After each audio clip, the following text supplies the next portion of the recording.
সাবকন্টিনেন্টে এবং আমাদের সাব গেমসে আমরা সবসময়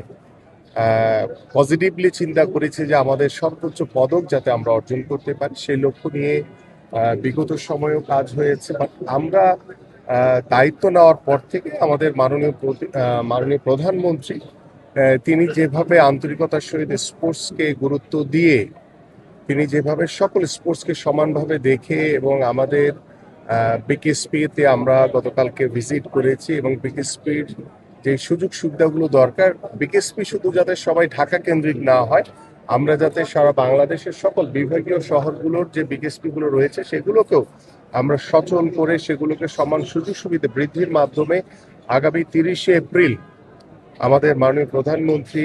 সিলেট থেকে একযোগে সারা বাংলাদেশের 64টি জেলায় নতুন করে স্পোর্টস উদ্বোধন করবেন ইনশাআল্লাহ। এবং সেই স্পোর্টসের উদ্বোধনের মাধ্যমে আমি বিশ্বাস করি যে আমাদের তৃণমূলের 12 বছর থেকে 14 বছরের সকল কোমলমতি শিশু কিশোররা একসাথে যখন খেলাধুলা করবে এবং সেই খেলাধুলার মাধ্যমে আমরা আমাদের যে পারিবারিক যে বন্ধন, আমাদের সামাজিক যে বন্ধন এবং আমাদের রাষ্ট্রীয় যে ব্যবস্থাপনা রয়েছে সেখানে আমরা একটি সামাজিকভাবে একটি আমূল পরিবর্তন আনতে পারবো বলে আমরা বিশ্বাস করি। এবং আজকের এই ক্রীড়া দিবসে সেটাই হোক আমাদের প্রত্যয় এবং সেটাই হোক আমাদের সেতু বন্ধনের একটি অন্যতম মাধ্যম। গ্লিটারের টুইন লেমন ও অ্যান্টিব্যাকটেরিয়াল ফর্মুলা বাসনকে চকচকে জীবাণুমুক্ত করে আমাদের দেয় গ্লিটার গ্যারান্টি।